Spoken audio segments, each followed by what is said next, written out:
தாக்கி பேசுறது, மரியாதை இல்லாம பேசுறது, தலை குறைவா தகாத வார்த்தைகள்லாம் யூஸ் பண்ணி பேசுறது, அதுக்கெல்லாம் நாங்க இங்க வரவே இல்லை. மக்கள் மத்தியில ஒரு நல்ல பெயரை எடுத்து நல்ல ஒரு டீசென்டான அரசியல் செய்யறதுக்கு தான் நாங்க இங்க வந்திருக்கோம். நாங்க ஏற்கனவே சொன்ன மாதிரி எங்களோட அரசியல் இனிமையா இருந்தாலும் சரி, ஐடியாலஜிக்கல் இனிமையா இருந்தாலும் சரி, டீசென்ட் அப்ரோச், டீசென்ட் அட்டாக். ஆனா அது டீப்பா இருக்குங்கிறத மட்டும் நாங்க சொல்லிக்கிட்டோம். நான் ஏற்கனவே இந்த குடிக்கான வழக்கத்தை சொல்றேன்னு சொல்லியிருந்தோம் இல்லையா? அதே மாதிரி தமிழக வெற்றிக்கான அந்த பேருக்கான வழக்கத்தையும் சொல்றேன்னு சொல்லியிருந்தோம் இல்லையா? அதை நானே சொல்றதுக்கு பதிலா அதை ஒரு ஏரியா ஒரு வீடியோவா பண்ணி வச்சிருக்கோம் என்னோட வாய்ஸ் ஓவர்ல. அது நீங்க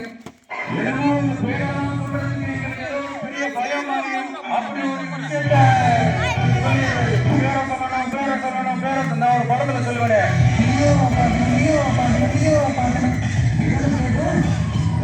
கேட்டீங்க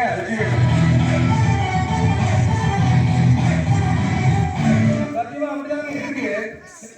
ஆளுநர் சொல்றோம். சென்டர்ல யார் ஆளுறா? காங்கிரஸா?